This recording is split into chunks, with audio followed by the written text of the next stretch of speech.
जय हिंद साथियों, यदि सीटेट सितंबर 2026 में आपने भी एसएसटी लिया है तो ये वीडियो आपके लिए है। इसमें हम लगभग 100 प्रश्नों का फास्ट रिवीजन करने वाले हैं, जिसमें इतिहास, भूगोल, नागरिक शास्त्र सभी से महत्वपूर्ण प्रश्न होते हैं।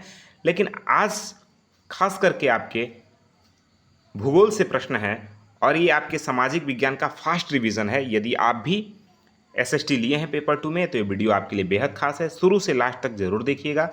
चैनल पे पहली बार आए हैं तो सब्सक्राइब कर लीजिए और वीडियो पसंद आए तो लाइक शेयर अवश्य करिएगा। इसके बाद का जो वीडियो आने वाला है बेहद महत्वपूर्ण है आप सभी के लिए। तो साथियों, आइए बिना किसी देरी के शुरुआत करते हैं आज के पहले प्रश्न से। पहला प्रश्न है आज का, बताइएगा कि यदि पृथ्वी अपने अक्ष पर घूमती रहे लेकिन सूर्य के चारों ओर उसकी परिक्रमा अचानक रुक जाए तो निम्न में से कौन सा प्रभाव सबसे अधिक उचित होगा। पहला प्रभाव कह रहा है कि दिन और रात का क्रम समाप्त हो जाएगा।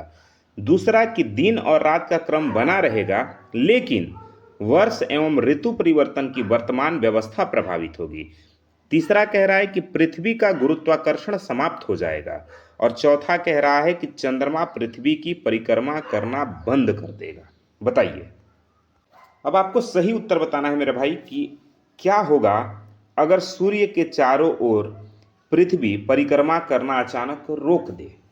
देखिए मेरे भाई, सही उत्तर होगा ऑप्शन नंबर बी, यानी दिन और रात का क्रम बना रहेगा लेकिन वर्ष एवं ऋतु परिवर्तन की वर्तमान व्यवस्था प्रभावित हो जाएगी, वर्तमान व्यवस्था रुक जाएगी। साथियों, आप समझिए इस बात को कि पृथ्वी का अपने अक्ष पर घूर्णन दिन और रात का कारण होता है। जब पृथ्वी अपने अक्ष पे घूर्णन करती है तो दिन और रात होते हैं, ठीक है ना।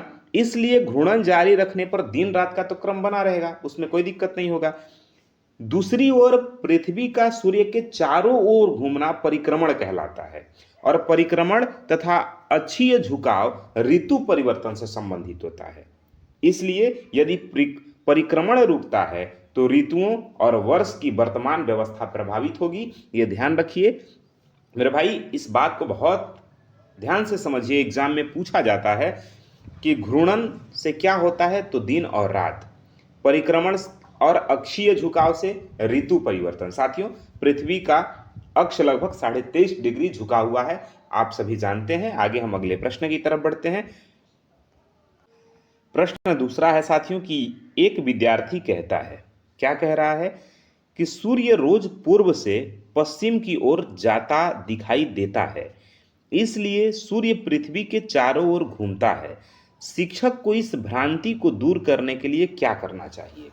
बताइए, एक विद्यार्थी ये कह रहा है कि सूर्य रोज पूर्व से पश्चिम की ओर जाते हुए दिखाई देता है, इसलिए सूर्य पृथ्वी के चारों ओर घूमता है। अब एक शिक्षक के नाते जो विद्यार्थी के मन में भ्रांति है, आप उसको दूर करने के लिए क्या करेंगे। विद्यार्थी को गलत बताकर सही उत्तर याद करवाना चाहिए, या कहना चाहिए कि सूर्य वास्तव में पृथ्वी का परिक्रमा करता है, या ये कहना चाहिए कि ग्लोब और प्रकाश स्रोत की सहायता से पृथ्वी के घूर्णन को प्रदर्शित करना चाहिए, या विद्यार्थी से पाठ्यपुस्तक की परिभाषा याद करने को बोलना चाहिए, लिखने को बोलना चाहिए। बताइए मेरे भाई, सही उत्तर क्या होगा। तो सबसे पहले तो आप इस बात को ध्यान रखें कि जहां जहां याद करने रटने वाली बात हो, ऐसे विकल्पों को एलिमिनेट कर दें, यानी कि छांट दें, काट दें।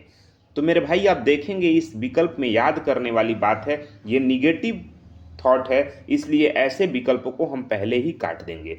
अब हमारे पास 3 विकल्प बचा। फिर आपने डी में देखा कि रटने की बात थी, तो डी को भी काट दीजिए। अब आपके पास बचा बी और सी। अब 2 में से सही उत्तर छांटना है।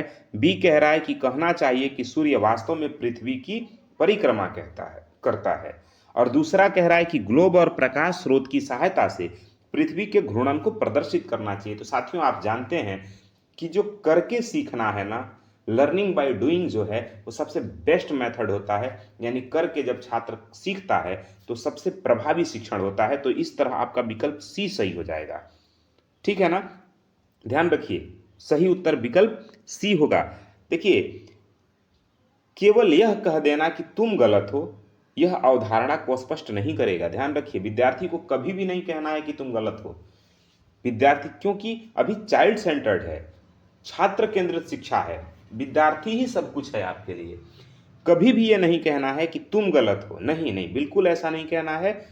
करके सिखाना है, दिखाना है। ग्लोब और प्रकाश के स्रोत की सहायता से पृथ्वी को घुमाकर एक शिक्षक ये दिखा सकता है कि पृथ्वी के घूर्णन के कारण सूर्य की आभासिक दैनिक गति दिखाई देती है। ये समझाना सही विकल्प होगा। ऑप्शन नंबर सी राइट है। आगे अगले प्रश्न की तरफ चलते हैं। अगला प्रश्न है साथियों कि निम्नलिखित कथनों पर विचार कीजिए। कथन पहला है कि तारे स्वयं प्रकाश उत्पन्न करते हैं। दूसरा कथन कि ग्रह तारों के प्रकाश को परावर्तित करते हैं। तीसरा कि चंद्रमा पृथ्वी का प्राकृतिक उपग्रह है। और चौथा कि सूर्य एक ग्रह है। अब आपको ये बताना है कि पहला और दूसरा सही है, कि दूसरा और तीसरा सही है, कि पहला दूसरा तीसरा सही है, कि दूसरा तीसरा और चौथा सही है। कौन सा विकल्प सही होगा मेरे भाई, आपको ये बताना है। क्वेश्चन नंबर 3 है और इसका जो सही उत्तर होगा ऑप्शन नंबर सी हो जाएगा। यानी हमारा पहला, दूसरा और तीसरा तीनों कथन सही है। ध्यान रखिए, तीनों कथन क्या है, सही है मेरे भाई। चौथा कथन गलत है, यानी सूर्य एक ग्रह है, एक गलत है। क्यों गलत है? क्योंकि आप सभी जानते हैं कि तारे स्वयं प्रकाश और ऊष्मा उत्पन्न करते हैं, जबकि ग्रहों के पास अपना प्रकाश नहीं होता। वे तारों के प्रकाश से प्रकाशित होते हैं, तारों के प्रकाश को परावर्तित करते हैं। ठीक है ना? ध्यान रखिए मेरे भाई, सूर्य में ऊष्मा भी है और प्रकाश भी है, इसलिए सूर्य कभी भी ग्रह नहीं है, वह एक तारा है। इसलिए हमारा जो चौथा स्टेटमेंट था वो गलत है। साथियों ध्यान रखिए, चंद्रमा पृथ्वी का प्राकृतिक उपग्रह है। ठीक है ना? चंद्रमा पृथ्वी का प्राकृतिक उपग्रह है, इसलिए कथन पहला, दूसरा और तीसरा सही है। कथन चौथा गलत है, क्योंकि सूर्य तारा है, ग्रह नहीं है। हमारे सौर मंडल का एकमात्र तारा सूर्य है, ये ध्यान रखिएगा आप लोग। आगे अगले प्रश्न की एक देखिए, प्रश्न पूछा गया है आपके फरवरी 2026 के एग्जाम में, यह प्रश्न पूछा गया है सीटेट में। चलिए आगे बढ़ते हैं अगले प्रश्न की तरफ। प्रश्न है साथियों कि यदि पृथ्वी का अक्षीय झुकाव न होता तो निम्न में से किस घटना का वर्तमान स्वरूप सबसे अधिक प्रभावी होता? बताइए। यदि पृथ्वी का अक्षीय झुकाव न होता तो निम्न में से किस घटना का वर्तमान स्वरूप सबसे अधिक प्रभावी होता? साथियों ये फटाफट रिवीजन चल रहा है, इसमें हम बहुत डिटेल में नहीं जा रहे हैं, बहुत व्याख्या नहीं कर रहे हैं और फटाफट हम लोग करते जा रहे हैं आंसर। तो आप बताइए सही उत्तर क्या होगा। ध्यान रखिए मेरे भाई, सही उत्तर होगा आपका ऑप्शन नंबर बी, यानी ऋतु परिवर्तन। साथियों दिन और रात का मुख्य कारण पृथ्वी का घूर्णन होता है, जबकि पृथ्वी के अक्षीय झुकाव सूर्य के चारों ओर परिक्रमण का कारण वर्ष के दौरान आपका सूर्य के किरणों का कोण और दिन रात की अवधि बदलते हैं, जिससे ऋतु परिवर्तन होता है। यह ध्यान रखिए। इसलिए अक्षीय झुकाव न होने पर ऋतुओं का वर्तमान स्वरूप बहुत अधिक प्रभावित होता है। यह आप ध्यान रखिए। हमारी पृथ्वी 23.5 डिग्री झुकी हुई है अपने अक्ष पे। साथियों आगे बढ़ते हैं अगले प्रश्न की तरफ।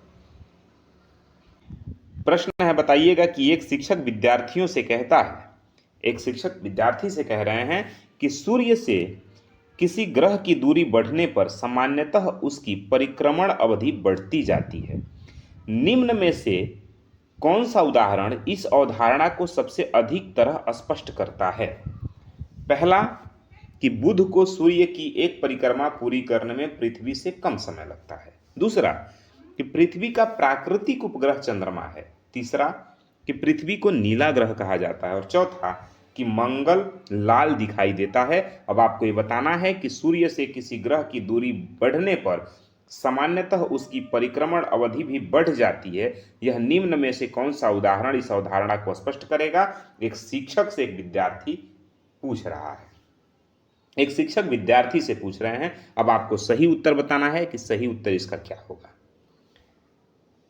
ध्यान रखिए मेरे भाई, सबसे सही जो उत्तर है विकल्प ए सही हो जाएगा, यानी बुध को सूर्य की एक परिक्रमा पूरी करने में पृथ्वी से कम समय लगता है। मतलब सूर्य के निकट स्थित ग्रहों की जो कक्षाएं हैं वो सामान्यतः छोटी होती हैं और उनकी परिक्रमण अवधि कम होती है। बुध सूर्य के सबसे निकट ग्रह है और लगभग 88 दिनों में सूर्य की एक परिक्रमा पूरी करता है, जबकि पृथ्वी को लगभग 365 दिन और 6 घंटे का समय लगता है। ध्यान रखिए। वहीं नेपच्यून को सूर्य की एक परिक्रमा पूरी करने में जो समय लगता है लगभग 165 पृथ्वी वर्ष लगता है।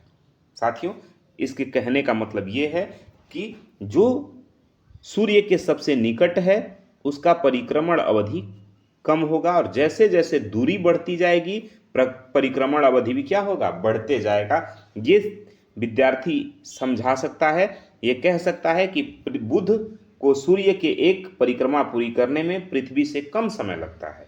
क्यों? क्योंकि वह सूर्य के सबसे निकट का ग्रह है। बात क्लियर हो रहा है ना? अब निकट होने के कारण यह अवधारणा स्पष्ट हो जाएगी। आगे अगले प्रश्न की तरफ। अगला प्रश्न कथन और कारण से संबंधित प्रश्न है। साथियों ध्यान दीजिए, जब भी आप कथन और कारण वाले प्रश्न को सॉल्व करें तो ये ध्यान रखें कथन और कारण के बीच में क्यों की लगाएं। जैसे पृथ्वी, कथन है कि पृथ्वी पर दिन और रात होते हैं क्योंकि, अब कारण पढ़ेंगे कि पृथ्वी अपने अक्ष पर घूमती है।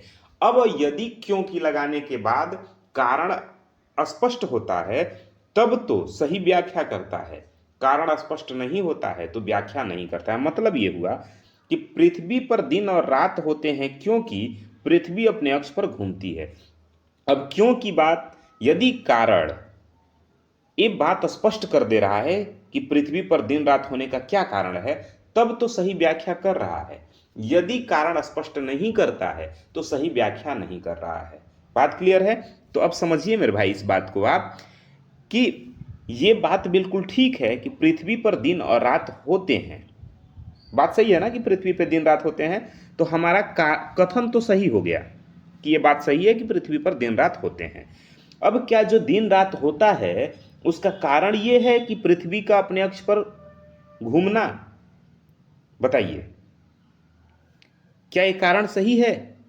तो हाँ मेरे भाई, ये भी कारण सही है कि जो पृथ्वी पे दिन रात होता है उसके वजह से, जो पृथ्वी पे दिन रात होता है उसका वजह है पृथ्वी का अपने अक्ष पर घूमना। तो कारण भी सही है, कथन भी सही है, और जो कथन है, जो कारण है, वो कथन की पुष्टि भी कर रहा है, व्याख्या भी कर रहा है। इसलिए मेरे भाई विकल्प ए सही हो जाएगा, यानी ए और आर दोनों सही है तथा आर ए की सही व्याख्या करता है। जब भी आपके सामने कथन और कारण वाले प्रश्न आए तो उसके बीच में आप लगाइए क्योंकि, और क्योंकि का जवाब अगर आपको मिल गया तब तो व्याख्या करता है, यदि जवाब नहीं मिला तो फिर व्याख्या नहीं करता है। आइए, अगर आगे इस तरह का प्रश्न आएगा तो मैं और डिटेल में आपको समझा दूंगा। वैसे मैं एक वीडियो भी आपके लिए लाने वाला हूं जिसमें मैं ये आपको बताने वाला हूं कि कथन और कारण वाले प्रश्नों को कैसे हम सॉल्व कर सकते हैं बहुत आसान तरीके से, बहुत आसान ट्रिक के साथ, और गद्यांश और पद्यांश को कैसे हम सॉल्व कर सकते हैं बहुत आसान ट्रिक के साथ।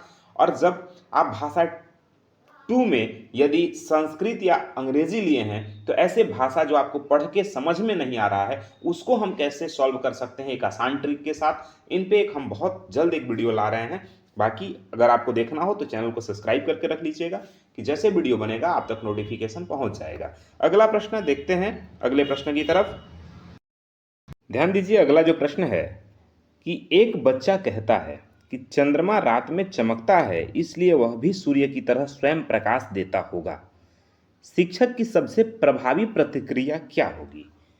क्या बच्चे को तुरंत गलत बता देंगे, उत्तर याद करने के लिए कहेंगे, या सूर्य गेंद और प्रकाश स्रोत की सहायता से मॉडल गतिविधि द्वारा समझाएंगे, या बच्चे के प्रश्नों को टाल देंगे?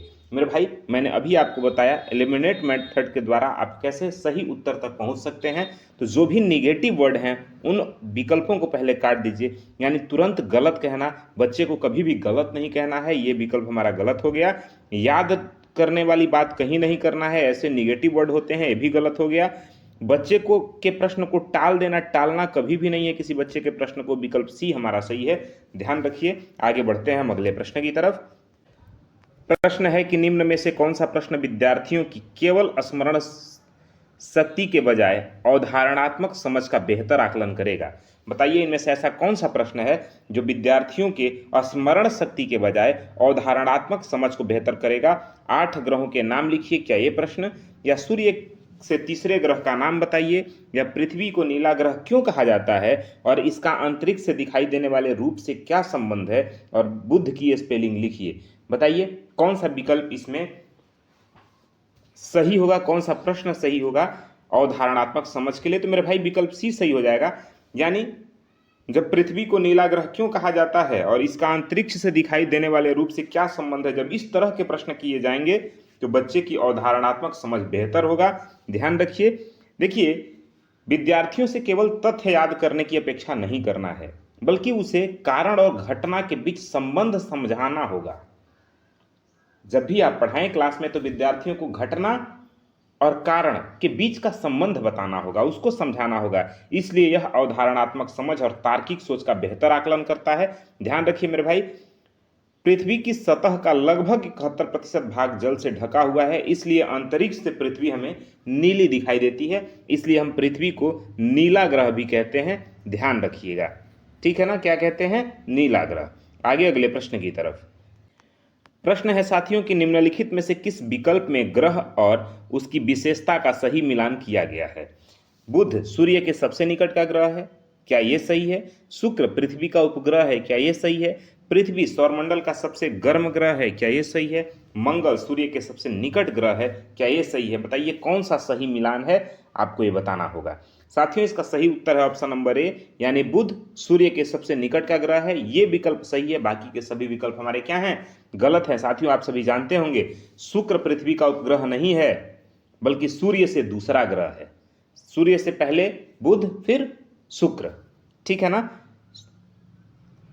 शुक्र को हम सांझ और भोर का तारा भी कहते हैं साथियों, ये भी ध्यान रखिएगा। देखिए मेरे भाई, बुध सूर्य के सबसे निकट ग्रह है, सूर्य से दूसरा शुक्र सबसे निकट ग्रह है, जिसे सांझ और भोर का हम तारा भी कहते हैं। साथियों, सौरमंडल का सबसे गर्म ग्रह शुक्र है, ये आपको ध्यान रखना है, ठीक है ना। आगे बढ़ते हैं अगले प्रश्न की तरफ। प्रश्न है मेरे भाई कि एक विद्यार्थी यह पूछता है कि यदि कुछ तारे सूर्य से भी बड़े हैं तो वे हमें सूर्य की तुलना में बहुत छोटे क्यों दिखाई देते हैं? तो विकल्प है क्योंकि वे स्वयं प्रकाश नहीं देते, क्योंकि वे पृथ्वी से बहुत अधिक दूर हैं, क्योंकि सूर्य ग्रह है, क्योंकि अन्य तारों का आकार वास्तव में बहुत छोटा है। आपको ये बताना है कि सही उत्तर क्या होगा। तो ध्यान रखिए मेरे भाई, सही उत्तर होगा ऑप्शन नंबर बी, क्योंकि वे पृथ्वी से बहुत अधिक दूर हैं, इसलिए हमें छोटे दिखाई देते हैं। ध्यान रखिए, आगे बढ़ते हैं अगले प्रश्न की तरफ। क्वेश्चन आपके सामने है। प्रश्न है मेरे भाई कि एक शिक्षक विद्यार्थियों को पृथ्वी के अक्षीय झुकाव और ऋतुओं के संबंध को समझाना चाहता है। निम्न में से कौन सी गतिविधि सबसे प्रभावी होगी? केवल परिभाषा लिखवाना, या पृथ्वी और सूर्य का मॉडल बनाकर विभिन्न स्थितियों में प्रकाश पड़ने का निरीक्षण करवाना, या ग्रहों के नाम याद करवाना, या केवल पाठ पढ़कर सुना। आप जानते हैं कि निगेटिव वर्ड केवल भी एक निगेटिव वर्ड है, ये भी कट जाएगा। केवल ये भी निगेटिव वर्ड कट जाएगा। याद करवाना ये भी कट जाएगा। विकल्प हमारा बी सही होगा। ध्यान रखिएगा। आगे अगले प्रश्न की तरफ चलते हैं। फटाफट से रिवीजन क्रम में हम बढ़ रहे हैं। प्रश्न आपके सामने है कि निम्न में से कौन सा कथन पृथ्वी और शुक्र की तुलना को सबसे सही रूप से प्रस्तुत करता है? बताइए, पृथ्वी और शुक्र की तुलना को सबसे सही रूप से कौन प्रस्तुत करता है? दोनों का तापमान समान है, दोनों की प्रकृति उपग्रहों की संख्या समान है, प्राकृतिक उपग्रहों की संख्या समान है। सी कह रहा है कि दोनों आकार और द्रव्यमान में लगभग समान है। डी कह रहा है दोनों सूर्य के समान दूरी पर स्थित हैं। तो साथियों, सही उत्तर होगा ऑप्शन नंबर सी, यानी दोनों आकार और द्रव्यमान में लगभग समान है। शुक्र और पृथ्वी का आकार, व्यास और द्रव्यमान काफी समानता है। ध्यान रखिए, इसी कारण शुक्र को कई बार पृथ्वी का हम जुड़वा ग्रह कह देते हैं, यह भी ध्यान रखिएगा। लेकिन दोनों के वायुमंडल सतही परिस्थितियों में बहुत अंतर है। शुक्र का कोई भी प्राकृतिक उपग्रह नहीं है, जबकि पृथ्वी का एक प्राकृतिक उपग्रह है जिसका नाम चंद्रमा है। ध्यान रखिए मेरे भाई, आप कमेंट करके बताइए कि पृथ्वी का कृत्रिम उपग्रह कौन है? पृथ्वी का कृत्रिम उपग्रह कौन है? हमने प्राकृतिक उपग्रह चंद्रमा आपको बता दिया।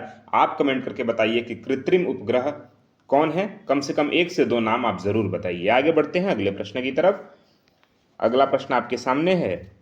बताना है कि निम्नलिखित में से कौन सा कथन सौर मंडल और आकाश गंगा के संबंध को सही बताता है? बताइए, कौन सा कथन आकाश गंगा और सौरमंडल के संबंध को सही बताता है? तो ध्यान रखिए मेरे भाई, इसका जो सही उत्तर होगा ऑप्शन नंबर सी हो जाएगा, यानी सौरमंडल मिल्की वे आकाश गंगा का एक छोटा भाग है। साथियों ध्यान रखिएगा, हमारा सौरमंडल सूर्य ग्रह और अनेक उपग्रहों तथा अनेक खगोलीय पिंडों से मिलकर के बना है, जिसे हम सौरमंडल कहते हैं।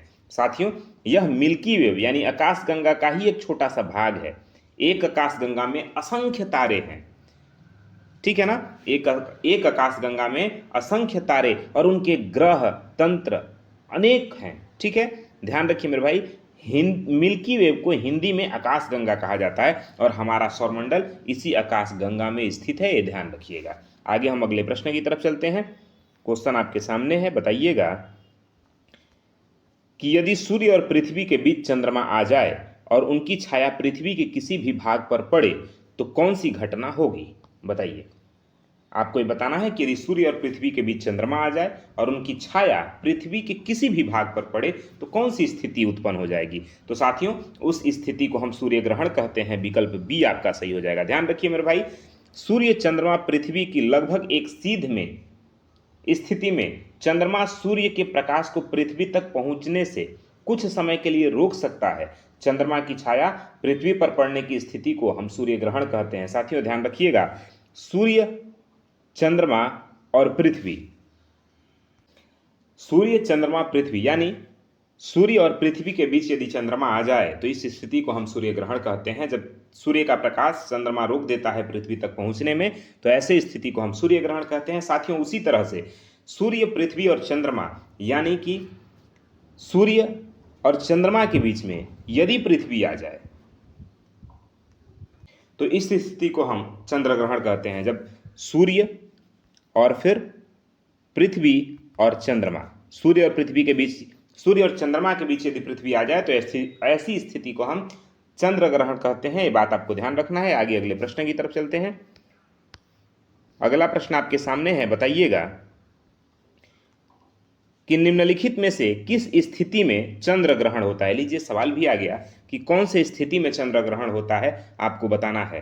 तो देखिए मेरे भाई, सही उत्तर ऑप्शन नंबर बी है, यानी सूर्य और चंद्रमा के बीच जब पृथ्वी आ जाए तो ऐसे स्थिति में चंद्र ग्रहण होता है। साथियों ध्यान रखिएगा, सूर्य, पृथ्वी और चंद्रमा लगभग एक सीध में होते हैं तथा पृथ्वी सूर्य और चंद्रमा के बीच आ जाती है तो पृथ्वी की छाया चंद्रमा पर पड़ जाती है। इस घटना को चंद्र ग्रहण कहते हैं। सूर्य ग्रहण और चंद्र ग्रहण हर महीने नहीं होते क्योंकि चंद्रमा की कक्षा पृथ्वी की कक्षा के तल से झुकी हुई है। ये बात आपको ध्यान रखिएगा। जब भी सूर्य ग्रहण होगा तो अमावस्या को होगा और जब भी चंद्र ग्रहण होगा तो पूर्णिमा को होगा। साथियों, सूर्य ग्रहण दिन में होगा और चंद्र ग्रहण रात में होगा, ये ध्यान रखिएगा। आगे बढ़ते हैं अगले प्रश्न की तरफ।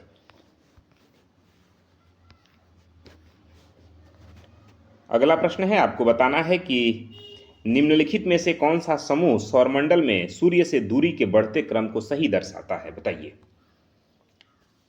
ध्यान रखिए मेरे भाई, सही उत्तर हो जाएगा आपका ऑप्शन नंबर बी, यानी बुध, शुक्र, पृथ्वी और मंगल। सूर्य से बढ़ते क्रम में अगर दूरी की बात करें तो सबसे पहले है बुध, फिर शुक्र, फिर पृथ्वी, फिर मंगल। ध्यान रखिए, यही सही क्रम है।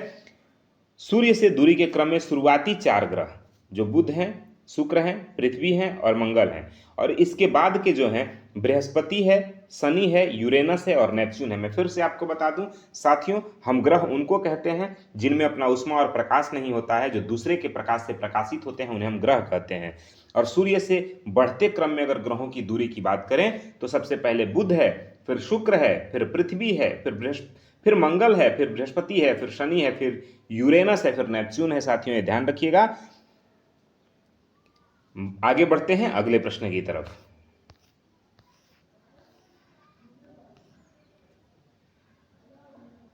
बताइए, प्रश्न है मेरे भाई कि यदि किसी स्थान पर ग्रीनविच से 15 डिग्री पूर्व देशांतर स्थित कोई स्थान हो और ग्रीनविच पर दोपहर 12 बजे हो तो उस स्थान का स्थानीय समय क्या होगा, ये बताना है।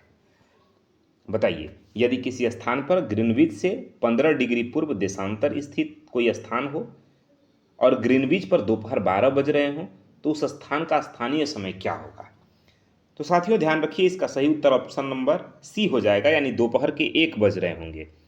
क्यों? तो समझिए, पृथ्वी 24 घंटे में मेरे भाई कितना घूमती है, तो 360 डिग्री घूमती है। इसको समझिए, क्योंकि एग्जाम में ये प्रश्न पूछा जाता है।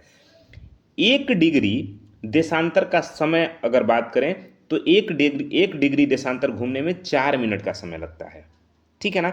इस तरह अगर 15 डिग्री देशांतर घूम रहा है, 15 डिग्री देशांतर पूर्व में है, तो 15 को 4 से मल्टीप्लाई करेंगे तो 60 होगा, मतलब 60 मिनट यानी 1 घंटा।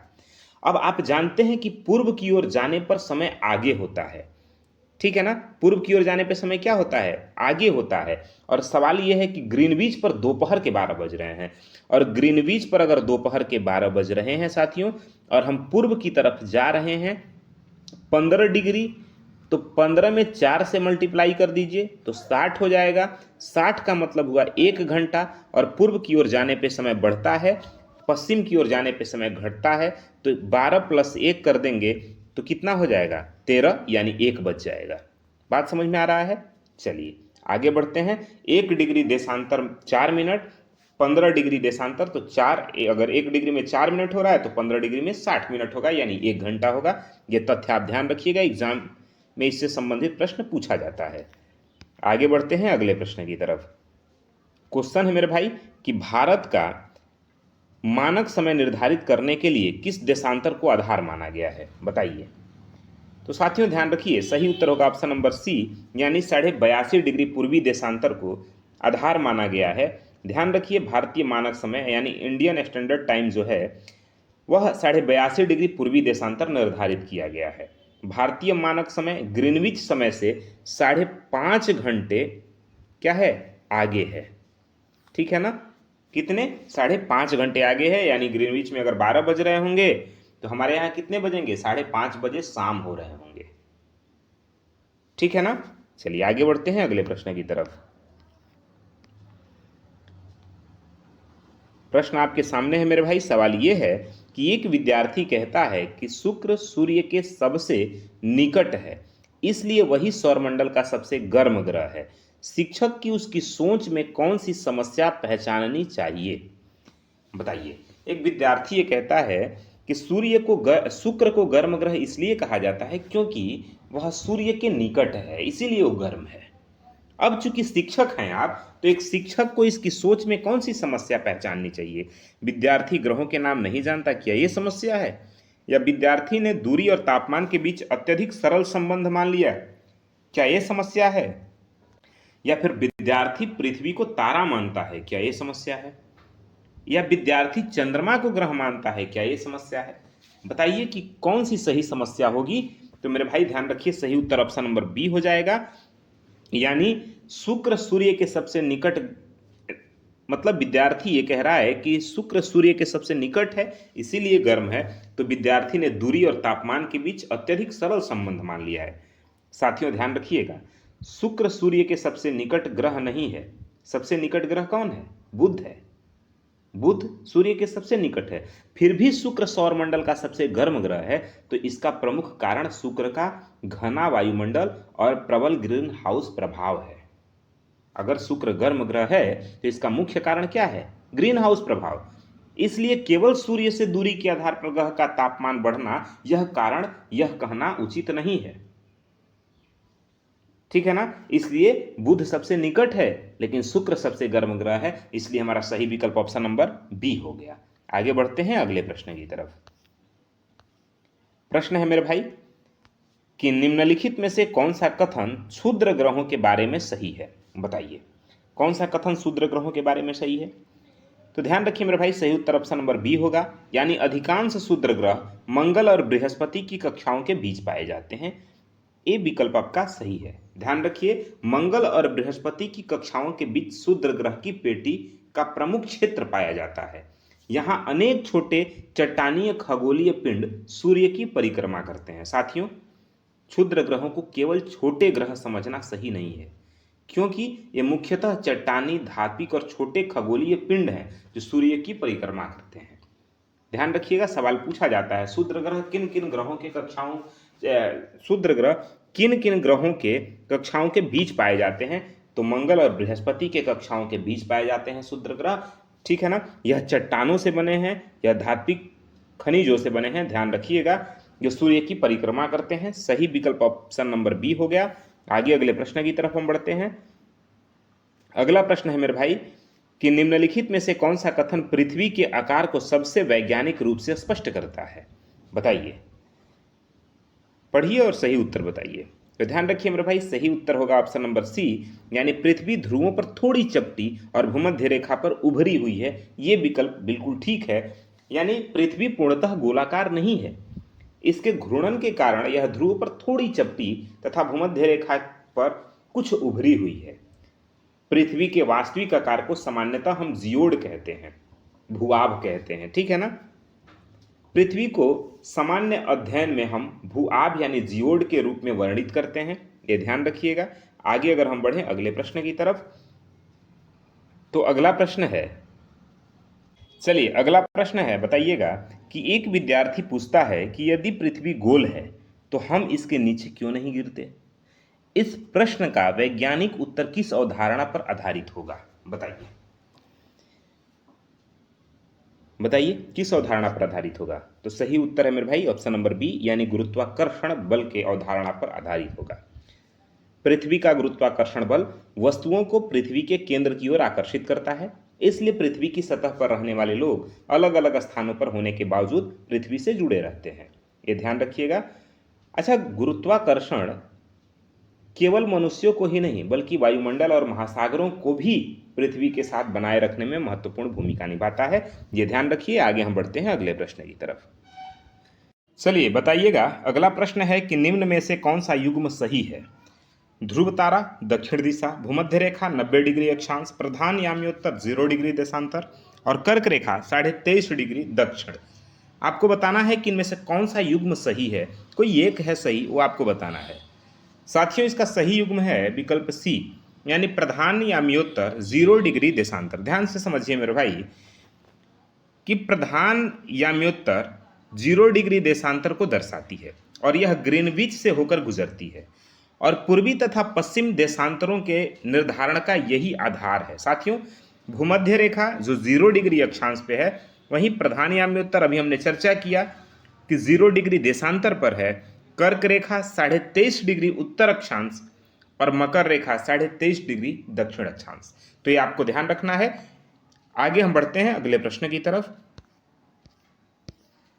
ध्यान दीजिएगा, अगला जो प्रश्न आपके सामने है मेरे भाई, आपको ये बताना है कि यदि किसी स्थान की स्थिति 23.5 डिग्री उत्तरी अक्षांश पर है तो वह किस महत्वपूर्ण अक्षांश रेखा के निकट स्थित होगा, बताइए। देखिए, इसका जो सही उत्तर होगा वह होगा आपका ऑप्शन नंबर बी, ठीक है ना। सही उत्तर क्या होगा, ऑप्शन नंबर बी होगा, यानी कर्क रेखा। ध्यान रखिए मेरे भाई, यदि किसी स्थान की स्थिति 23.5 डिग्री उत्तरी अक्षांश पर है तो वह किस महत्वपूर्ण अक्षांश रेखा के निकट स्थित होगा, तो वह कर्क रेखा के पास स्थित होगा। ध्यान रखिए, अभी हमने चर्चा किया कि 23.5 डिग्री उत्तरी अक्षांश को हम कर्क रेखा कहते हैं। ध्यान रखिए, साथ में भी ध्यान रखिए, भारत से होकर कर्क रेखा गुजरती है। आपको ध्यान रखना है कि कर्क रेखा भारत से होकर गुजरती है। आगे जो अगला प्रश्न है आपको बताना है, सवाल है, ध्यान दीजिएगा कि कर्क रेखा और मकर रेखा के बीच स्थित क्षेत्र को किस आधार पर उष्णकटिबंध कहा जाता है, बताइए। सही विकल्प आपको बताना है। ध्यान रखिए मेरे भाई, सही उत्तर होगा ऑप्शन नंबर बी, यानी यहां सूर्य की किरणें वर्ष के किसी समय लंबवत पड़ सकती है, इस आधार पर इसे उष्णकटिबंध कहा जाता है। देखिए, कर्क रेखा और मकर रेखा के बीच सूर्य की सीधी किरणें वर्ष के किसी समय लंबवत पड़ सकती है, इसलिए इस क्षेत्र को उष्णकटिबंध कहा जाता है। अच्छा, सूर्य की किरणें कर्क रेखा और मकर रेखा के बीच ही लंबवत पड़ सकती है, ये भी आपको ध्यान रखना है। साथियों, उष्ण कटिबंध का मतलब है, उष्ण मतलब होता है गर्मी, ठीक है ना। वह क्षेत्र जहां मौसम गर्म रहता है उसे उष्ण कटिबंध कहते हैं। आगे हम अगले प्रश्न की तरफ चलते हैं। अगला प्रश्न है आपके सामने, बताइएगा कि यदि कोई स्थान भूमध्य रेखा से उत्तर की ओर स्थित है तो उसकी स्थिति किस प्रकार व्यक्त की जाएगी, बताइए। देखिए, इसका जो सही उत्तर होगा ऑप्शन नंबर बी होगा, यानी उत्तरी अक्षांश। भूमध्य रेखा 0 डिग्री अक्षांश है और इसके उत्तर में स्थित स्थानों को उत्तरी अक्षांश और दक्षिण में स्थित स्थानों को दक्षिणी अक्षांश हम कहते हैं। ये बात आपको ध्यान रखना है। चलिए आगे बढ़ते हैं अगले प्रश्न की तरफ। क्वेश्चन है ये सभी प्रश्न आपके एनसीईआरटी के क्लास 6 to 8 के भूगोल यानी ज्योग्राफी से लिए गए प्रश्न हैं। ये फटाफट रिवीजन है, इसमें हम बहुत डिटेल में व्याख्या नहीं कर रहे हैं आपके साथ, प्रश्न को फटाफट से हम रिवीजन कर रहे हैं बस। किसी भी स्थान का 75 डिग्री पूर्वी देशांतर होना उस स्थान के बारे में क्या बताता है, बताइए। तो ध्यान रखिए मेरे भाई, वह प्रधान याम्योत्तर से 75 डिग्री पूर्व में है, यह बताता है। विकल्प बी आपका सही है। देखिए, देशांतर किसी स्थान की प्रधान याम्योत्तर से पूर्व या पश्चिम की कोणीय दूरी बताता है। इसलिए 75 डिग्री पूर्वी देशांतर का मतलब है कि स्थान 0 डिग्री देशांतर से 75 डिग्री पूर्व में है। ठीक है। अच्छा, साथ में ध्यान रखिएगा, अक्षांश उत्तर और दक्षिण स्थिति को बताता है, जबकि देशांतर पूर्व और पश्चिम स्थिति को बताता है। ठीक है, आगे बढ़ते हैं अगले प्रश्न की तरफ। बताइएगा, क्वेश्चन है आपके सामने कि एक शिक्षक विद्यार्थी से कहता है कि भारत के अलग अलग भागों में स्थानीय समय में अंतर क्यों हो सकता है, सबसे उपयुक्त उत्तर कौन सा होगा, बताइए। ध्यान रखिएगा मेरे भाई, इसका सही जो उत्तर होगा ऑप्शन नंबर बी होगा, यानी भारत में अलग अलग देशांतर स्थितियां होने के कारण भारत के अलग अलग भागों में स्थानीय समय में अंतर होता है। देखिए, भारत के पूर्वी और पश्चिमी भागों के स्थानीय समय में लगभग 2 घंटे का अंतर हो सकता है, लेकिन पूरे देश में एक रूपता के लिए एक ही मानक समय अपनाया गया है, जो आपके प्रयागराज नैनी से चलता है, जो भारतीय स्टैंडर्ड टाइम जो है, इंडियन स्टैंडर्ड टाइम, उसके आधार पे जो 82.5 डिग्री है, ये आप सभी जानते हैं। आगे हम बढ़ते हैं अगले प्रश्न की तरफ। क्वेश्चन है कि यदि पृथ्वी 24 घंटे में 360 डिग्री घूमती है तो 30 डिग्री देशांतर का समय अंतर कितना होगा, बताइए। तो ध्यान रखिए मेरे भाई, सही उत्तर ऑप्शन नंबर सी हो जाएगा, यानी 2 घंटे। आप सभी जानते हैं 1 डिग्री देशांतर में 4 मिनट का समय होता है, तो यदि 24 घंटे तो 30 डिग्री देशांतर में कितना होगा, तो आप समझ सकते हैं 1 डिग्री में यदि 4 मिनट तो 30 गुणे 4 कर दीजिए, यानी 120 मिनट। 120 मिनट का मतलब हुआ 2 घंटा। चलिए आगे बढ़ते हैं अगले प्रश्न की तरफ। सवाल है कि एक विद्यार्थी कहता है कि पूर्व की ओर जाने पर समय पीछे हो जाता है। शिक्षक को कौन सा उदाहरण देकर उसकी समझ सुधारनी चाहिए, बताइए। साथियों, इसका सही उत्तर होगा ऑप्शन नंबर ए, यानी पूर्वी स्थान सूर्य का प्रकाश पहले प्राप्त करते हैं, यह उदाहरण देकर उसकी समस्या को सुधारनी चाहिए। साथियों, पृथ्वी पश्चिम से पूर्व की ओर घूमती है, इसलिए पूर्वी स्थान सूर्य की ओर पहले आते हैं और वहां स्थानीय समय पश्चिमी स्थानों की तुलना में आगे होता है। ठीक है ना। चलिए आगे बढ़ते हैं अगले प्रश्न की तरफ। क्वेश्चन है, बताइएगा कि निम्न में से कौन सा कथन लिपि वर्ष की आवश्यकताओं को सबसे अच्छी तरह समझाता है, बताइए। 4 विकल्प हैं, पढ़िए और सही उत्तर दीजिए। ध्यान रखिए, सही उत्तर होगा ऑप्शन नंबर बी, पृथ्वी की परिक्रमा अवधि 365 दिनों से थोड़ी अधिक है, इसलिए अतिरिक्त समय को समायोजित करने के लिए लीप वर्ष की व्यवस्था है। साथियों, पृथ्वी सूर्य की एक परिक्रमा लगभग 365 दिन और 6 घंटे में पूरी करती है। यही जो अतिरिक्त 6 घंटे है, कई वर्षों में मिलकर लगभग 1 दिन बनाते हैं। कई वर्ष मतलब 4 वर्षों में। कितने वर्षों में? यदि 365 दिन 6 घंटे हो रहे हैं, तो आप सभी जानते हैं कि 6 को जब 4 से मल्टीप्लाई करेंगे तो कितना होगा? 24। 24 का मतलब हुआ पूरा 1 दिन। तब 4 वर्षों बाद जाकर के यह लीप वर्ष बनता है, और फिर फरवरी जो है मेरे भाई, वह 29 दिन का होता है। बात समझ में आ रहा है? चलिए आगे बढ़ते हैं अगले प्रश्न की तरफ। प्रश्न है कि निम्नलिखित में से कौन सा कथन सही है, बताइए। 4 प्रश्न है और बताना है कौन सा कथन सही है। ध्यान रखिए मेरे भाई, सही उत्तर ऑप्शन नंबर सी होगा, यानी 400 से विभाज्य शताब्दी वर्ष लीप वर्ष होता है। ये आपको ध्यान रखना है। देखिए, सामान्य नियम के अनुसार 4 से विभाज्य वर्ष लीप वर्ष हो सकता है, लेकिन शताब्दी वर्षों के लिए विशेष नियम है, यानी 100 से विभाज्य शताब्दी वर्ष तभी लीप वर्ष होता है जब 400 से भी विभाज्य हो। ठीक है, तो यह आपके सही उत्तर ऑप्शन नंबर सी हो जाएंगे। आगे बढ़ते हैं अगले प्रश्न की तरफ। हमारा प्रयास रहा है कि जो भी छोटे बड़े क्वेश्चन हैं आपकी किताबों से वो सभी लाए जाएं, क्वेश्चन फॉर्मेट यानी एमसीक्यू फॉर्मेट के रूप में आपके सामने लाया जाए। सवाल है मेरे भाई, मंगल ग्रह को लाल ग्रह कहे जाने का मुख्य कारण क्या है? बताइए, हम मंगल ग्रह को लाल ग्रह कहते हैं, उसका मुख्य कारण क्या है? तो ध्यान रखिए मेरे भाई, सही उत्तर ऑप्शन नंबर बी है, यानी इसकी सतह पर लौह ऑक्साइड की उपस्थिति है। मतलब मंगल की सतह पर मौजूद पदार्थों में लौह ऑक्साइड की उपस्थिति के कारण इसका सतह लाल और भूरा दिखाई देता है। यही कारण है कि इसे लाल ग्रह कहा जाता है। साथियों, मंगल के दो प्राकृतिक उपग्रह हैं, एक फोबोस और दूसरा डीमोस। ध्यान रखिएगा, दो उसके प्राकृतिक उपग्रह हैं। आगे अगले प्रश्न की तरफ चलते हैं। अगला प्रश्न है कि यदि किसी विद्यार्थी को मंगल और बृहस्पति के बीच पाए जाने वाली खगोलीय पिंडों के समूह का उदाहरण देना हो तो वह किसका उल्लेख करेगा? बताइए, किसका उल्लेख करेगा? तो मेरे भाई वह क्षुद्र ग्रह के पेटी का उल्लेख करेगा। विकल्प ए आपका सही है। ध्यान रखिएगा, देखिए मंगल और बृहस्पति की कक्षाओं के बीच ही क्षुद्र ग्रहों का प्रमुख क्षेत्र पाया जाता है, जिसे क्षुद्र ग्रह पेटी कहते हैं। साथियों ध्यान रखिए, कुइपर बेल्ट नेपच्यून की कक्षा के आगे स्थित बाहरी सौरमंडल का एक क्षेत्र है। आगे बढ़ते हैं अगले प्रश्न की तरफ।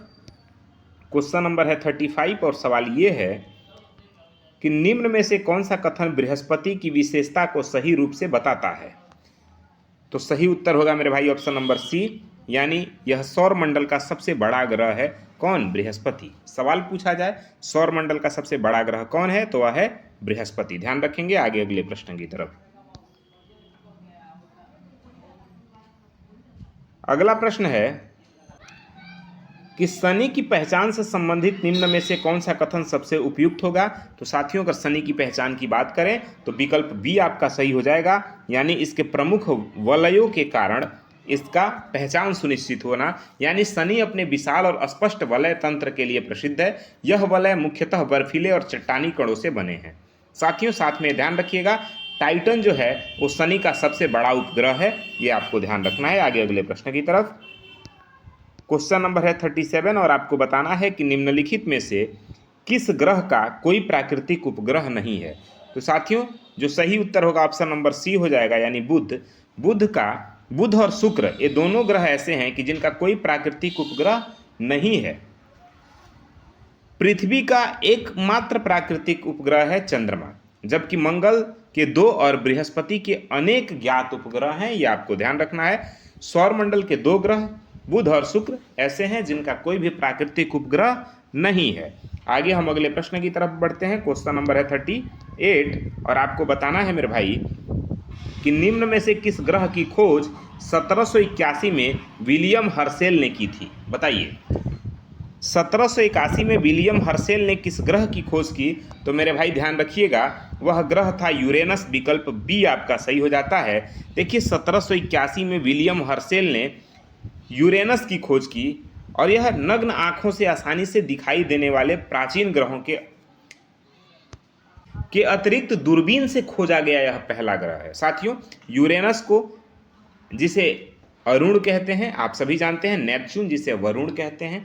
ध्यान रखिए। आगे बढ़ते हैं अगले प्रश्न की तरफ। क्वेश्चन है मेरे भाई कि सूर्य से दूरी के आधार पर नेपच्यून का स्थान कौन सा होगा? तो अगर दूरी के आधार पर बात करें तो यह 8वां ग्रह है। कौन? नेपच्यून। ध्यान रखिएगा, विकल्प डी आपका सही है। सूर्य से दूरी के क्रम में यह 8वां ग्रह है। साथियों ध्यान रखिएगा कि प्लूटो को 2006 में बौना ग्रह की श्रेणी में रखा गया है, ये आपको ध्यान रखना है। आगे बढ़ते हैं अगले प्रश्न की तरफ। सवाल है कि धूमकेतु सूर्य के पास आने पर पुंछ जैसा दिखाई देने लगता है, इसका मुख्य कारण क्या है? तो साथियों ध्यान रखिए, धूमकेतु सूर्य के पास आने पर पुंछ जैसा दिखाई देता है, इसका कारण है कि सूर्य के पास आने पर उसकी बर्फीली सामग्री गर्म होकर गैस और धूल छोड़ती है। तो विकल्प ए सही है। देखिए धूमकेतु में बर्फ, धूल और जमी हुई गैसों जैसी सामग्री होती है। सूर्य के निकट आने पर गर्मी के कारण इनमें से कुछ पदार्थ गैस और धूल के रूप में बाहर निकलते हैं, जिससे धूमकेतु के आसपास चमकीला वातावरण और पूंछ दिखाई देता है। ठीक है ना। धूमकेतु की पूंछ सामान्यतः सूर्य से दूर की दिशा में दिखाई देती है, ये ध्यान रखिएगा। आगे बढ़ते हैं अगले प्रश्न की तरफ। क्वेश्चन नंबर है 41 और आपको बताना है कुइपर बेल्ट के बारे में निम्न में से कौन सा कथन सही है। तो साथियों, अगर हम कुइपर बेल्ट की बात करें तो विकल्प सी आपका सही हो जाएगा, यानी यह नेपच्यून की कक्षा के आगे बाहरी सौरमंडल में स्थित है, ध्यान रखिएगा। आगे बढ़ते हैं अगले प्रश्न की तरफ। प्रश्न है कि निम्न में से कौन सा युग्म सही है, बताइए। निम्न में से कौन सा युग्म सही है? तो ध्यान रखिए मेरे भाई, सही युग्म है ऑप्शन नंबर ए, यानी मंगल, फोबोस और डीमोस। साथियों, मंगल के दो छोटे प्राकृतिक उपग्रह हैं, फोबोस और डीमोस। ध्यान रखिए, टाइटन जो है ना, जो टाइटन है वो शनि का उपग्रह है। किसका है उपग्रह मेरे भाई? तो वह शनि का प्रमुख और सबसे बड़ा उपग्रह है। जबकि जो चंद्रमा है वह आपके पृथ्वी का उपग्रह है। किसका उपग्रह है? पृथ्वी का। बात समझ में आ रहा है? चलिए आगे बढ़ते हैं।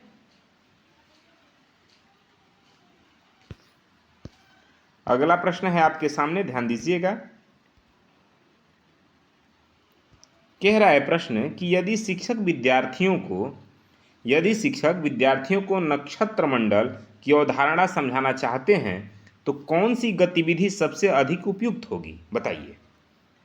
तो देखिए मेरे भाई, सही उत्तर हो जाएगा आपका ऑप्शन नंबर बी, यानी तारों के समूह का चित्र, आकाश मानचित्र दिखाकर आकृति पहचानने की गतिविधि करवाना सबसे उपयुक्त विधि होगी। तो आपका विकल्प बी सही हो जाता है। आगे हम बढ़ते हैं अगले प्रश्न की तरफ। क्वेश्चन है आपके सामने कि ध्रुव तारे का उपयोग पारंपरिक रूप से किस दिशा की पहचान के लिए किया जाता रहा है। तो आप सभी जानते हैं, हम उत्तर दिशा की पहचान के लिए ध्रुव तारे का उपयोग करते हैं। विकल्प सी सही है आपका। आगे अगले प्रश्न की तरफ चलिए। प्रश्न है 45 और आपको बताना है कि यदि किसी स्थान पर दिन और रात का अवधि में वर्ष के दौरान महत्वपूर्ण परिवर्तन दिखाई देता है तो इसका संबंध मुख्यतः किससे है, बताइए। तो सही उत्तर होगा मेरे भाई ऑप्शन नंबर बी, यानी पृथ्वी के अक्षीय झुकाव और सूर्य के चारों ओर परिक्रमण से। चलिए आगे बढ़ते हैं अगले प्रश्न की तरफ। क्वेश्चन नंबर है आपका 46 और आपको बताना है कि विषुव की स्थिति में निम्न में से कौन सी विशेषता सही है। क्वेश्चन नंबर 46 और आपको बताना है। देखिए मेरे भाई, सही उत्तर ऑप्शन नंबर बी होगा, यानी दिन और रात की अवधि लगभग बराबर होती है। विकल्प बी आपका सही हो जाएगा। ठीक है, आगे बढ़ते हैं अगले प्रश्न की तरफ। ध्यान दीजिएगा, बताइएगा। अगला प्रश्न है कि अयनांत के संबंध में कौन सा कथन सही है, बताइए। देखिए, इसका सही उत्तर ऑप्शन नंबर एक होगा, यानी यह वह स्थिति है जब सूर्य की सीधे किरणें कर्क या मकर रेखा के आसपास पड़ती है। साथियों ध्यान रखिएगा कि अयनांत पृथ्वी की परिक्रमा और अक्षीय झुकाव से संबंधित एक महत्वपूर्ण स्थिति है।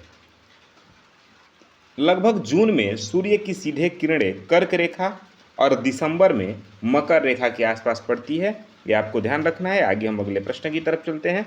बहुत ज़्यादा भूमिका नहीं बांधते हुए, बहुत ज़्यादा डिटेल में व्याख्या नहीं करते हुए, हम फटाफट रिवीजन रूप में कर रहे हैं प्रश्नों को। इससे और बेहतरीन और महत्वपूर्ण प्रश्न आने वाले हैं आपके, इसलिए चैनल को सब्सक्राइब करके रखिए और बेल आइकन को नोटिफिकेशन ऑन करके रखिए। जो भी आपका क्लास होगा, जो महत्वपूर्ण होगा आपके सीटेट एसएसटी के लिए, वो सभी आप तक पहुंच जाएगा। साथियों, प्रश्न है कि निम्न में से कौन सा कथन भूमध्य रेखा के बारे में सही है।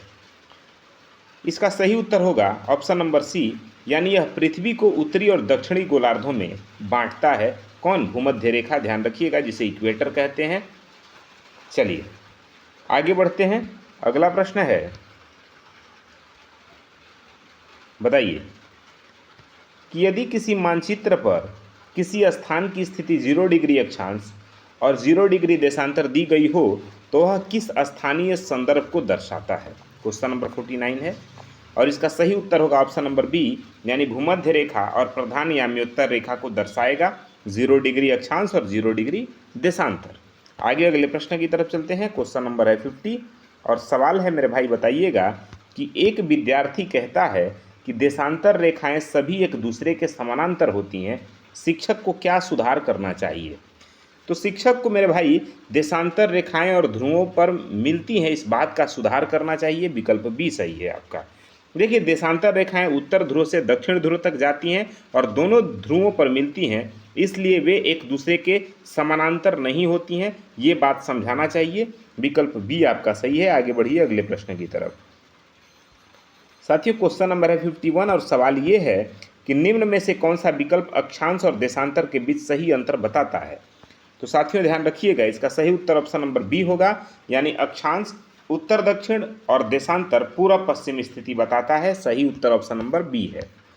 आगे बढ़िए अगले प्रश्न की तरफ। सवाल ये है कि पृथ्वी 24 घंटे में लगभग 360 डिग्री घूमती है, तो 4 मिनट में पृथ्वी लगभग कितने डिग्री घूमेगी? तो साथियों सही उत्तर होगा ऑप्शन नंबर ए, यानी 1 डिग्री घूमेगी। हम लोग ऑलरेडी इसको पढ़ चुके हैं। आगे बढ़ते हैं अगले प्रश्न की तरफ। क्वेश्चन नंबर है 53।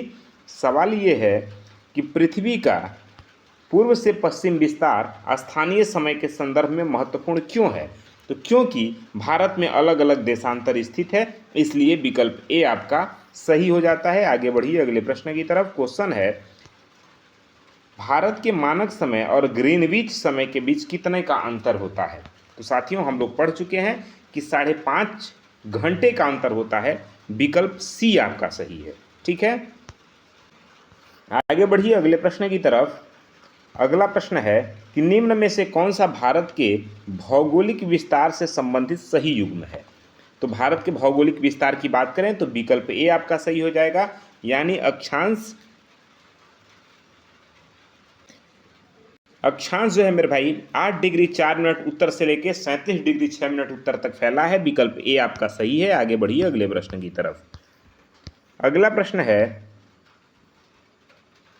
बताइएगा कि ग्लोब को शिक्षण सहायक सामग्री के रूप में उपयोग करने का सबसे बड़ा लाभ क्या है? तो मेरे भाई ग्लोब को शिक्षण सहायक सामग्री के रूप में उपयोग करने का सबसे बड़ा लाभ यह है कि इससे पृथ्वी के गोलाकार स्वरूप और स्थानों की सापेक्ष स्थिति को समझने में सहायता मिलती है। विकल्प बी आपका सही है। आगे बढ़िए अगले प्रश्न की तरफ। क्वेश्चन नंबर है 57 और आपको बताना है निम्न में से कौन सा प्रश्न बच्चों में उच्च स्तरीय चिंतन को सबसे अधिक बढ़ावा देगा? बताइए।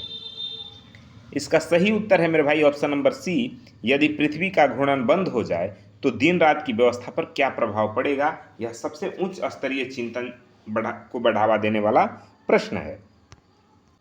आगे बढ़ते हैं क्वेश्चन नंबर 58 की तरफ और सवाल है मेरे भाई कि एक शिक्षक ग्रहों के नाम रटवाने के बजाय विद्यार्थियों से उन्हें सूर्य से दूरी के आधार पर क्रमबद्ध करवाता है, यह किस प्रकार के अधिगम को बढ़ावा देता है? तो साथियों यह अवधारणात्मक और तार्किक अधिगम को बढ़ावा देता है। विकल्प बी सही है आपका, ध्यान रखेंगे। आगे बढ़िए अगले प्रश्न की तरफ और सवाल है कि निम्न में से कौन सा खगोलीय पिंडों का सबसे उपयुक्त उदाहरण है? तो साथियों खगोलीय पिंडों का सबसे उपयुक्त उदाहरण है सूर्य, तारे, ग्रह, उपग्रह जैसे आकाशीय पिंड, ये सभी खगोलीय पिंड हैं। विकल्प सी आपका सही है मेरे भाई, ध्यान रखिए। आगे अगले प्रश्न की तरफ। सवाल है कि यदि किसी विद्यार्थी से पूछा जाए कि ग्रह और तारे में मूलभूत अंतर क्या है, तो सबसे उपयुक्त उत्तर कौन सा होगा? बताइए। और ग्रह किसे कहते हैं और तारा किसे कहते हैं? तो मेरे भाई उत्तर जो है सही वो विकल्प बी होगा, यानी तारे स्वयं प्रकाश उत्सर्जित करते हैं, जबकि ग्रह सामान्यतः अपने तारे के प्रकाश को परावर्तित करते हैं। विकल्प बी सही हो जाता है, ध्यान रखिए। आगे बढ़ते हैं अगले प्रश्न की तरफ। प्रश्न है कि निम्नलिखित में से कौन सा कथन चंद्रमा के बारे में सही है? तो सही उत्तर होगा ऑप्शन नंबर बी, चंद्रमा पृथ्वी का प्राकृतिक उपग्रह है। यह कथन बिल्कुल ठीक होगा। ध्यान रखिए मेरे भाई, पृथ्वी और चंद्रमा के बीच औसत दूरी लगभग 3,84,400 किलोमीटर है। ये बात आपको ध्यान रखना है। आगे अगले प्रश्न की तरफ हम चलते हैं। साथियों सवाल है कि चंद्रमा की कलाओं के संबंध में कौन सा कथन सही है?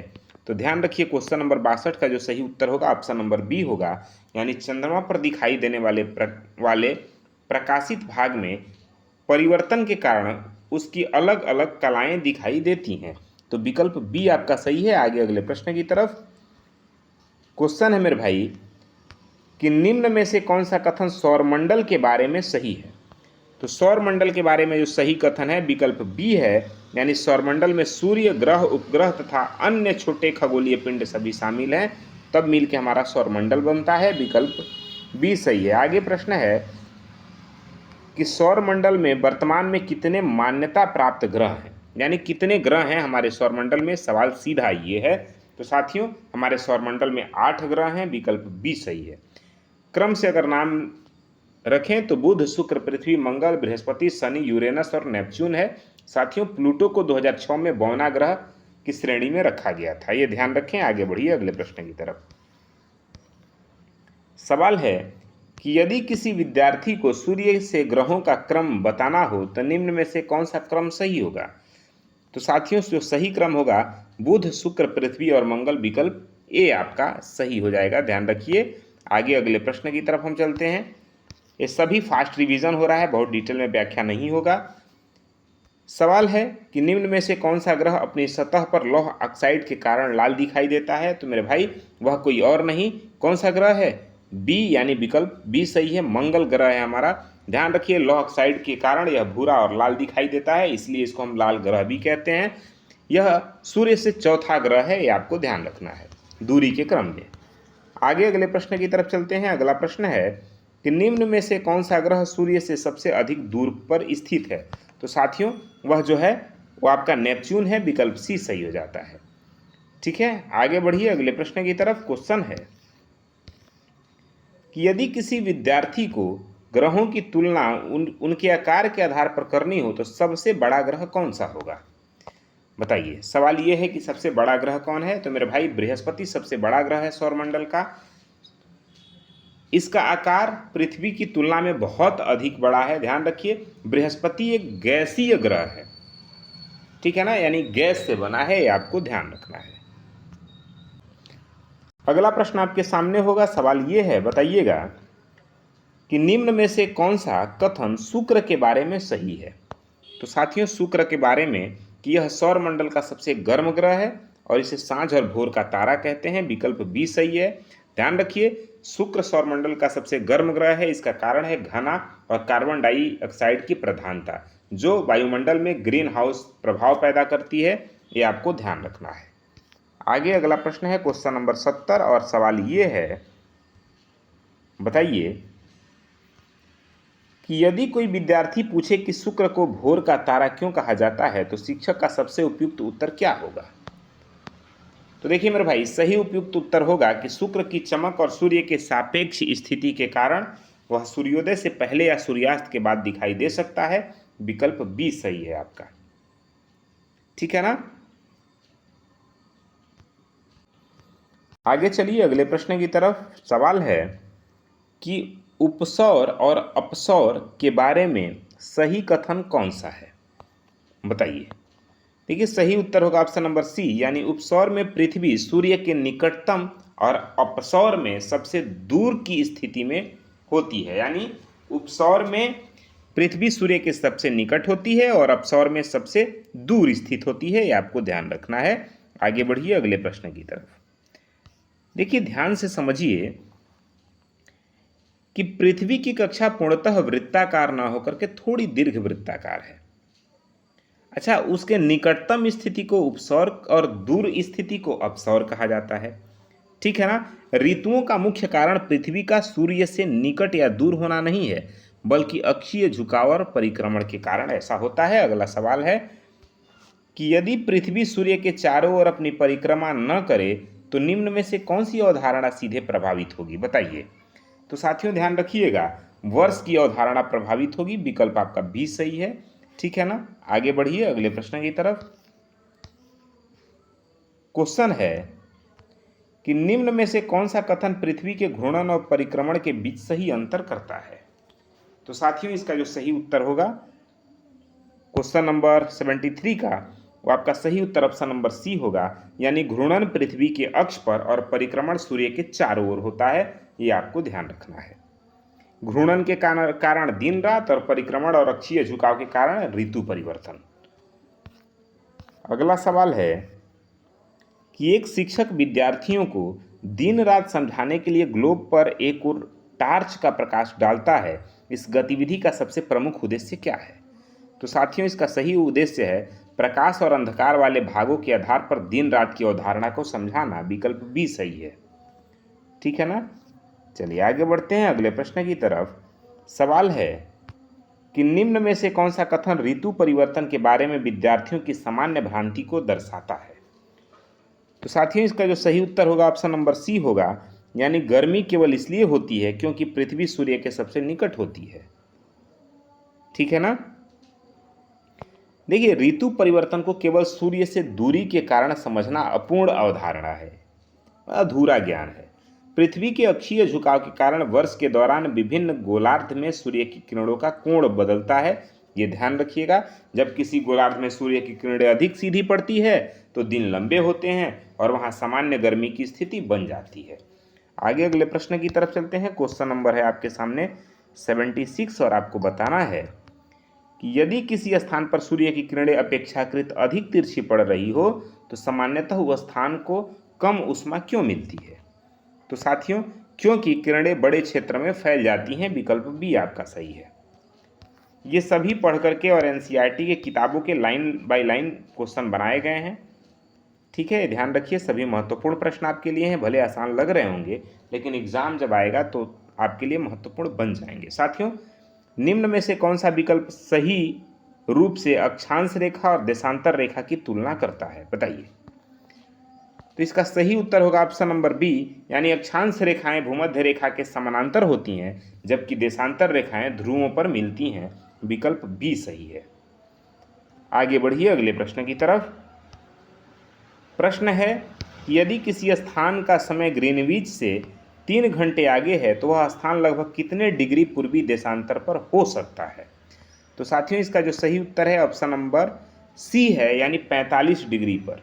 कितने डिग्री पर? 45। 1 डिग्री में 4 मिनट। ठीक है, इस हिसाब से 45 डिग्री का कोण बनेगा 3 घंटे, ग्रीनविच से 3 घंटे अगर आगे है तो। ठीक है, आगे बढ़िए अगले प्रश्न की तरफ। क्वेश्चन नंबर है 79 और सवाल ही है कि निम्न में से कौन सा प्रश्न विद्यार्थियों में कारण परिणाम संबंध की समझ का आकलन करेगा? तो साथियों, इसका सही उत्तर ऑप्शन नंबर सी होगा, यानी पृथ्वी के घूर्णन के कारण दिन और रात कैसे बनते हैं, इस परिणाम के संबंध का समझ विकसित करेगा। आगे अगला प्रश्न है और आज का ये आपका अंतिम प्रश्न है कि एक शिक्षक विद्यार्थियों से कहता है कि किसी तथ्य को केवल याद करने के बजाय उसका कारण खोजो। सौर मंडल के अध्याय में निम्न में से कौन सा प्रश्न इस दृष्टिकोण के सबसे अनुकूल है? बताइए। तो इसका सही उत्तर होगा मेरे भाई ऑप्शन नंबर सी, यानी शुक्र सबसे गर्म ग्रह क्यों है जबकि बुध सूर्य के सबसे अधिक निकटतम है। बात समझ में आ रहा है? तो ये ध्यान रखिए, यह तुलनात्मक प्रश्न खोजने के लिए छात्रों को प्रेरित करता है। इससे वह यह समझ सकता है कि किसी ग्रह का तापमान केवल सूर्य से दूरी पर निर्भर नहीं करता। यह आपको ध्यान रखना है। तो आज के आपके महत्वपूर्ण प्रश्न हैं। बाकी इससे बहुत बेहतरीन क्लास आने वाला है, तो आप चैनल को सब्सक्राइब करके रखिए। वीडियो पसंद आया हो तो लाइक शेयर करिए। अगर आपका कोई सुझाव है तो कमेंट करके ज़रूर बताइए। यदि आपको कुछ कहना है, कोई प्रश्न आपका हो और किसी भी प्रकार की अगर कोई सुझाव हमें देना हो आपको, तो आप हमें कमेंट करके बता सकते हैं। बाकी मिलते हैं अगले क्लास में, तब तक के लिए जय हिंद।